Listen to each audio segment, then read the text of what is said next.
Gini loh, kalau berbicara masalah harta, sebenarnya gue malu ya cerita ini ya. Jadi apalagi Hotman Paris ngeledek-ledek gue terus. Kalau Hotman Paris kan orang kaya baru kan gitu, dia norak kan, mesti norak gitu. Kalau kita ini kan dari leluhurnya memang udah kaya gitu, sampai gue kaya. Jadi gue nanggepin orang norak ini jadi kelihatan norak jadinya gitu loh. Sebenarnya gue nggak mau buka-buka ini. Itu baru sebagian kecil aset yang gue miliki gitu loh. Jadi yang bikin heboh sekarang ini gunung di Parung itu baru sebagian aset, sebagian kecil aset yang gue miliki. Baru gue buka sebagian kecil aja udah heboh Indonesia nih. Bagaimana gue buka semua? Dan kalaupun gue punya aset itu, ya ngapain kaget lah, wong cucu gue cucunya Sultan, gitu loh. Gue nih keturunan Raja Bima, dan tidak bisa dibantah oleh orang manapun. Gue cucunya raja, gitu loh. Dan Raja Bima itu menelurkan generasi Diponegoro, Pangeran Diponegoro kakek buyut gue, ya kan. Gajah Mada juga cucu-cucunya daripada Sang Bima kan gitu, ya. Jadi sejarah kerajaan yang tertulis di stambuk di naskah kuno kerajaan gue, ya, itu kan ada dari Sang Bima turun temurunnya bla bla bla bla, lalu ada Gajah Mada sebagai generasinya Sang Bima, turun lagi ke bawah ada Pangeran Diponegoro, turun lagi di sini ada sultan, lalu ke gue. Jadi buyut-buyut kita aja Gajah Mada menguasai Nuswantara dengan pasukan berkudanya dari Bima. Emang Gajah Mada dulu kenapa dia minta bantuan sama pasukan Bima, pasukan berkuda Bayangkara yang namanya Pasapukala? Itu pasukan Bima sampai nyerang Mongol. Gajah Mada itu dari mana? Karena dia cucunya Sang Bima, gitu. Nah, cerita Sang Bima ini kan diceritain di perwayangan Jawa juga kan, orang yang maha sakti yang memegang Nuswantara. Bahkan sampai ke seluruhnya, sampai ke Filipina dan segala, itu kan daerah kekuasaan kita Nusantara. Jadi kalau Nusantara aja kita kuasai melalui cucu cicit kerajaan, bicara Lamborghini kecil banget. Gue ketawa ya. Kita ini udah bosen hidup kayak gitu tuh, udah bosen. Makanya kita cari, makanya gue ngegembel di Blok M, ya kan. Makanya gue jadi tukang ojek. Gue ngegembel jadi ini jadi itu, gitu. Karena kita udah bosan, gitu. Jadi kita tuh mau nyari benar-benar bagaimana sih kita menjadi rakyat biasa, gitu. Jadi artinya kalau ngomongin kekayaan berlian apa, gue ngeliatnya muak gitu. Kita ini belum keluar semua. Ini baru cucunya Raja Bima, belum lagi Raja Jogja, Raja Palembang, Raja Samudra Pasai Aceh. Kalau udah keluar semua, mereka itu punya dokumen ngeri loh di Bank Dunia, gitu loh. Sudah bukan kelasnya Hotman lagi. Makanya ketika cucu Sultan dibantah sama mereka, makin dalam sakitnya Hotman, makin dalam, gitu loh. Kenapa? Karena yang diomongin sama Hotman itu melawan daripada orang yang punya Indonesia, punya Nusantara, gitu loh. Kami ini kan para cucu Sultan ini kan yang punya Nusantara. Raja Jogja, Raja Kalimantan, Raja Sulawesi, Raja Banten, kami kan semua satu darah, gitu loh. Samudra Pasai, Aceh, sampai ke Filipina, gitu loh. Sampai ke Brunei Darussalam, kami ini kan satu darah, satu rumpun, gitu loh. Bagaimana saudara kami satu darah Raja Brunei punya mobil sampai 2000 unit mobil mewah, ya mungkin kalau dibandingin sama Hotman nggak ada sebiji-bijinya kali kan, gitu. Jadi kalau gue sekarang ini punya gunung, ngapain dia heran? Gue nggak heran. Dan datangnya tuh mengalir dari Allah Subhanahu Wa Taala. Gue nggak minta, tahu ada cucunya Raja Banten minta tolong sama gue, ya, dari generasinya Raden Prabu Ngabe Awan, minta tolong sama gue cucunya Raja Bima, karena gue dianggap amanah, disuruh nyelesain masalahnya. Karena ada lahan dia di Parung 110.000 hektar masih diakui oleh orang-orang, dan itu selesai, ada penetapannya. Bukan gue ngaku-ngaku, gitu loh. Kayak gunung uranium yang ada di Kabupaten Dompu, HUU, di Kecamatan HUU. Baru satu kecamatan aja, itu udah diumumin Pak Jokowi, ada 2 juta metrik ton emas dan mungkin uranium. Menurut ahli geologi katanya ada uranium. Kan bukan kata gue, kata ahli geologi, di situ mengandung uranium dan emas, gitu loh. Kalau diakumulasi emas saja 590 triliun. kalau uranium dikali 1000, karena harga uranium 1 gram emas dikali 1000 kali lipat, gitu loh. Emang salahnya gue di mana, gitu loh. Dan kebetulan itu adanya di kampung gue, di Kabupaten Dompu yang dulu juga kerajaan Bima. Dan kebetulan fair pondingnya atas nama kakek buyut gue, Raja Bima, gitu loh. Yang salahnya di mana? Lantas sekarang kalau dikelola oleh negara, gue kan pernah pesen, kalau negara mengelola bekerja sama dengan perusahaan asing, tolong rakyat gue diperhatikan. Itu aja permintaan gue.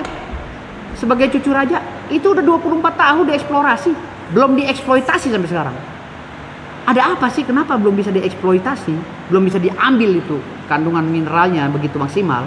Masih terhambat gini, terhambat ini. Kenapa? Ya mungkin belum soan ke gogo orang sebagai pemegang amanah dari kerajaan itu. Soan dulu ke gue. Karena eksploitasi itu 24 tahun mereka eksplorasi.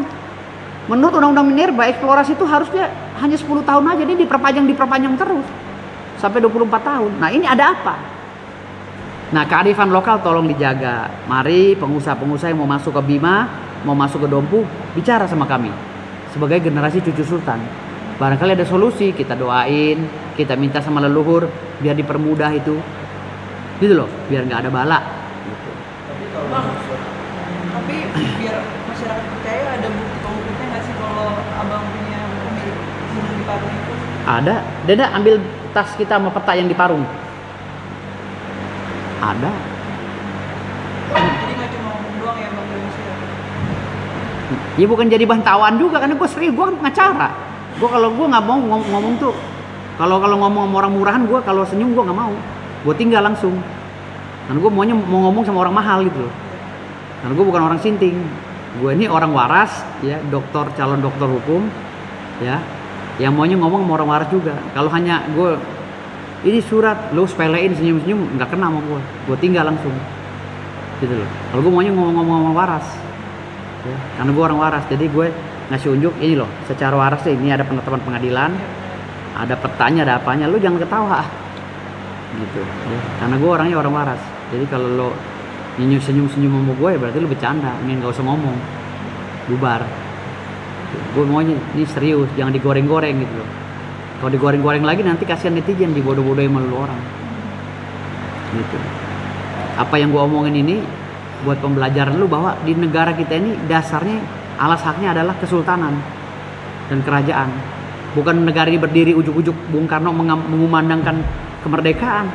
Tahun 58 ya, negara Indonesia ini tidak menganut sistem monarki. Ya, karena semua kedaulatan para kesultanan diserahkan kepada NKRI atas perjanjian Bung Karno dengan para sultan, gitu loh. Lalu dibaliklah ini jadi sistem kepemimpinan Swapraja. Itu Swapraja itu pemerintah yang mempunyai garis komando presidentil, gitu, bukan kerajaan lagi. Gitu. Ini harus cerdas semuanya. Maka kalau gue jelasin secara komprehensif, lalu ada yang senyum, oh bodoh ini manusia. Berarti manusia sampah masyarakat, gue tinggal, gue cabut. Karena gue nggak mau ngobrol sama orang bodoh. Gue cucu sultan dan keluarga gue pada pinter semua, tau-tau lawan bicara gue orang tolol, nggak nyambung lah. Ini bakal jadi sampah masyarakat, nggak bakal bisa sukses gitu. Karena seorang sultan itu dan turunannya dikaruniai bumi dan langit, bukan bumi dan langit punya kita, dikaruniai kelebihan alam dan seisinya, dan datang sendiri gitu loh. Ngerti ya? Bukan ini datang sendiri. Gitu. Contoh gue kabur dari rumah tahun 99, ketemu lagi sama orang tua gue tahun 2012. Gue udah coba jadi pemulung, udah coba jadi supir angkot, udah coba jadi Gojek, Grab, pengamen, udah coba semua. Tahu gue jadi kaya lagi kan gitu. Itulah gue bilang tadi, yang namanya generasi terah titisan. Lu mau bikin apapun tetap balik lagi, karena itu udah janji. Sumpahnya para leluhur gue memohon kepada Allah Subhanahu Wa Taala bahwa anak cucu saya jangan sampai sengsara. Gitu loh. Makanya banyak cewek itu yang berebut rahimnya mau dibuahi oleh para raja. Kenapa? Para raja punya cucu sampai punya istri sampai 100 orang. Ya, kakek buyut gue sampai 90 orang istrinya kan gitu istilahnya. Ada yang sampai 100, gundik-gundiknya, selir-selirnya. Bukan masalah seksnya dicari, keturunannya. karena itu jaminan mutu keturunan para sultan, gitu loh. Jadi keturunan para sultan itu cerdasnya dijamin, ya kan, duniawinya dijamin. Tapi akhiratnya belum tentu, karena apa? Harus sholat, harus mengambil simpati Allah biar udah masuk surga kan gitu. Gitu. Tapi kalau dunia dia dapat, insya Allah dapat. Dari 100% generasi sultan paling yang gagal itu 10%. 90% itu pasti. Suratnya mana? Ya gua kerok juga jenggot lu nih. Ini berarti hartanya Bang Daus ya? Bukan harta Bang Daus. Gue jelasin ya. Kalau lu tanya harta gue berarti ini penyesatan informasi. Kan gue bilang gue sebagai pengacara Prabu Raden Ngabe Awan, cucu dari Raja Banten atau Raja Sunda, kan gitu. Lalu dari 110.000 hektar, karena gue ditunjuk sebagai pengacara, diberilah fee persentase atau jasa hukum 50%. Jadi 50-50 karena dia gue urusin kasusnya. Artinya 55.000 hektar milik gue. Dari 2 verponding itu kan ada 5 verponding. Dari 2 verponding yang gue urusin 55.000 hektarnya adalah milik gue. Sesuai dengan perjanjian jasa hukum, namun belum disertifikat. Dasarnya apa? Penetapan pengadilan dan putusan pengadilan. Ya, lurusin ya, jangan sampai bilang harta Bang Daus ya. Kan gue udah bilang gitu tuh. Namanya di jasa hukum adalah gue. Ya, silakan membuat atau menganalisa sendiri ya dalam pikiran. Dia jangan sampai digoreng-goreng. Wah, Daus punya guru, nggak mungkin. Kalau lo orang nggak mungkin. Gue di cucunya sultan, mungkin aja kan gue bilang. Uranium aja gue punya gitu. Leluhur gue, gitu kan. Di dalam tanah kandungannya tuh leluhur gue punya uranium. Ini petanya, ya. Ini petanya. Ini penetapan pengadilannya, ya. Ini penetapan pengadilannya. Ini perpondingnya, ya ini salah satu perpondingnya ya. Salah satu perpondingnya, yang aslinya semua ada di ahli waris. Nah ini jasa hukum gue, ya perjanjian jasa hukum, jasa hukum gue, ya. Ini baru satu perponding. Jadi ini anak-anak buah gue kemarin gue kasih masing-masing 1 hektar, ada yang 5.000 meter. Ini surat dari BPN, tanda terima, ya tanda terima dari BPN nih, verifikasi data dia. Nih. Ini dari kepala desa, ya, perponding, pernyataan dari kepala desa. Terus dari kepala desa juga Candali, nih surat pernyataan kades. Ada beberapa desa di situ sebabnya. Ini dari pokoknya banyak lah. Ya, Hah? Totalnya 110.000 hektar. Ya, banyak. Di kantor kelurahan Pabuaran ini juga sama. Ya. Ini juga pernyataan dari BPN, ini permohonan perlindungan hukum, ya, pernyataan dari BPN bahwa kita memohon perlindungan hukum dan BPN menyambutnya gitu loh, menjelaskan bahwa saat ini tanah saudara, maksudnya tanahnya ini dikelola oleh PTPN, gunung itu dikelola PTPN, dan ada beberapa penggarap yang siap hengkang, yang udah telah menempati tanah itu bertahun-tahun, siap hengkang apabila diganti rugi. Ganti rugi artinya dia siap pergi asal penggarap ini diganti rugi, kompensasi lah gitu. Ada semua pernyataan-pernyataannya gitu.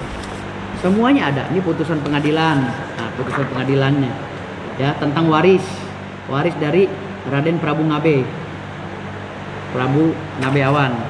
Ada lagi putusan pengadilan yang lainnya gitu. Masih banyak lagi lah di mobil nih. Ya. Ini 2010 udah diterima verifikasinya oleh BPN. Dan ada beberapa data lagi. Jadi seperti itu ya. Gua nggak mungkin ya mau nerima kasus ya kalau kasusnya itu nggak jelas, karena gua nggak suka yang nggak jelas. Gitu loh. Gua nggak suka temen yang jelas. Gua nggak suka temen yang nggak jelas. Gua nggak suka berhubungan dengan wanita nggak jelas. Gue nggak suka berkawan dengan mitra yang nggak jelas, gitu loh. Karena gue dari dulu emang udah bilang, gue nggak mau yang nggak jelas. Nah, wartawan yang mau wawancara sama gue ini nggak semuanya gue terima. Ini lu gue anggap jelas, kalau yang lainnya gue blokir, gue hack semua, gitu loh. Karena lu gue anggap jelas, makanya lu jangan ikut-ikutan nggak jelas kayak netizen somplak sampah masyarakat, gitu loh. Gitu. Ayo kita hidup yang jelas, karena di tengah negara ini yang sistemnya udah nggak jelas, kita perbaiki, gitu loh, melalui orang-orang jelas kayak gue, gitu. Iya, jadi ada bukti semuanya ya Bang? Bukti lah, gue nggak mau ya hari ini kita mau jalan mau statement di media sosial nggak punya bukti diketawain orang. Ini petanya, peta hidupnya yang asli di klien. Kalau gue buka lebar besar banget. Dah. Ya, dia masukin lagi mobil takutnya hilang. Setelah yang ngomong yang kayak gini yang tadi aku sudah klarifikasi ini kan mungkin sudah punya data-data sendiri, tapi kan balik lagi ya Bang, netizen Indonesia kan banyak sekali yang menyinggung apa gitu. Mungkin kalau dari Abang sendiri menanggapinya seperti apa? Netizennya siapa? Pengusaha kah atau gembel kah? Kalau gembel mau jadi gembel apa jadi sultan? Kalau lo jadi sultan ikut gue, ya karena gue jelas. Kalau lo ngikutin netizen gembel, lo jadi orang gembel, gitu loh. Kan banyak orang gembel, makanya negara kita nggak maju-maju karena gembel tadi kan gitu. Makanya biar nggak jadi negara gembel, orang gembel itu jangan didengerin omongannya, disingkirin, disuruh berbicara, tapi kita manfaatin gitu loh, manfaatin buat naikin rating kita, gitu. Orang gembel itu kita manfaatin, makanya kan gue nggak pernah tutup kolom komentar tuh. Kolom komentar gue buka semua, karena gue manfaatin secara nggak sadar, mereka gue manfaatin terus bully gue. Padahal orang-orang gembel itu gue manfaatin gitu loh. Gimana sih tanggapan Bang Daus kalau suka dibandingkan sama kekayaannya Bang Hotman sendiri? Lu hitung aja. Lamborghini Hotman berapa harganya? Paling mahal kan 13 miliar. Tanah gue kalau semeter 1 juta aja di Parung, ya kan? Dikali 50.000 hektar berapa? Suruh beli Hotman kalkulator di Singapura yang gede gitu. Suruh hitung sendiri, gue males ngitungnya. Ya, itu baru satu. Itu aset gue baru sebagian kecil yang gue buka. Belum gue buka semua. Baru, belum ada seberapanya deh gunung itu. Gitu loh. Kenapa ini lantas gue buka? Karena udah sombong banget si Hotman, kemana-mana saya Lamborghini, saya ini berlian, kamu nggak ada apa-apanya. Semua orang diukur kekayaannya. Lantas gue sebagai cucunya Sultan, wah ini kayaknya orang udah nggak bener lagi, udah sakit nih, udah sakit jiwa nih, perlu gue gue tes dulu, gue kasih gunung, wah kelabakan deh kemarin. Ngelawan gunung gue aja nggak sanggup dia, gimana mau ngelawan harta gue yang lain, kan gitu. Tapi kan ada orang yang suka pamer, ada orang yang dibatasi oleh norma dan agama, tidak mau ria gitu loh. Nah hari ini sebenarnya gue malu buka-bukaan begini, karena dilarang oleh agama gue. Tapi karena terpaksa nyombongi orang yang sombong, ya mau nggak mau gue buka dulu sebagian kecil daripada aset gue. Ini loh cucuin Sultan punya ini gitu. Nah itu aja dia belum bisa lawan kan gitu. Nah ketika dia sombong berapa Lamborghini lo, dia kan rumahnya cuma itu doang kan, satu kan, kalau yang gue lihat cuma itu doang kan. Berapa sih rumah lu? Hah? Harganya berapa sih di Kelapa Gading? Paling mobil lu ada 10 biji berapa sih? Ya, oke lah 500 M, 1 juta dikali 50.000 hektar, itu baru satu aset. Hitung aja gitu, 50.000 hektar, lu hitung aja dah gitu. Kalau data ini halu, gue nggak mungkin mau ngurus. Berarti cucunya Raja Banten itu halu dong? Nggak ada cucunya Raja halu. Mereka merasa memiliki karena selama ini dia ditakut-takuti. Namanya orang kampung kan ditakut-takuti, walaupun dia keturunan sultan, tapi kan dia orang awam hukum, ditakutin, dipenjara, dia menghindar selama ini. Kan di negara ini sering terjadi seperti itu. Yang punya hak malah kesingkir sama yang datang nyerobot. Gitu. Itulah pentingnya kami sebagai advokat membela mereka yang tadinya nggak berani untuk muncul jadi muncul. Gitu. Artinya nanti bakal men-spill ngasih tahu yang lainnya juga dong Bang, kalau misalnya Enggak, belum. Kalau itu rahasia saya nggak boleh. Saya ada barang ya yang lebih daripada berlian Hotman ya. Besarnya segini, itu harganya triliunan juga, tapi belum saya buka. cincin. Pokoknya ada barang segini bentuknya, nggak nyampe sekelingking acan begini, nilainya itu triliunan. Ya, kalau kita ngikutin transaksi-transaksi orang yang mempunyai barang tersebut. Barang itu langka, tetapi kalau kita keluarin geger lah. Itu baru beberapa titik aset kita gitu. Tapi kalau kita buka itu nanti orang bilangnya halu lagi capek. Mendingan Gunung Parung aja dah yang ada suratnya begini-gini. Gitu. Jelas ya Bang. Jelas. Gitu. Jadi kalau orang mau membantah ya ini suratnya. Penetapan pengadilannya ada. Ini ada nih putusan pengadilannya. Berarti kalau lu bilang halu, nih negara halu dong. Orang yang negara yang memutusin bukan gue. Kan gitu. Termasuk uranium. Ahli geologi yang mempunyai standar kompetensi membicarakan masalah kampung gue ada uraniumnya. Lalu disebut lagi oleh Pak Jokowi. Ada tabungan mineral yang paling besar di dunia. Ada di Dompu. Kan gitu kata Pak Jokowi. 2 juta ton, 2 juta metrik ton. Tabungannya besar, baru satu kecamatan. Di sana ada berapa puluh kecamatan. Coba satu kecamatan aja udah ngidupin orang. Coba kalau akumulasi emasnya 590 triliun. Kalau itu uranium dikali 1000. Apa nggak ngidupin orang sedunia? Itu loh maksud gua tuh.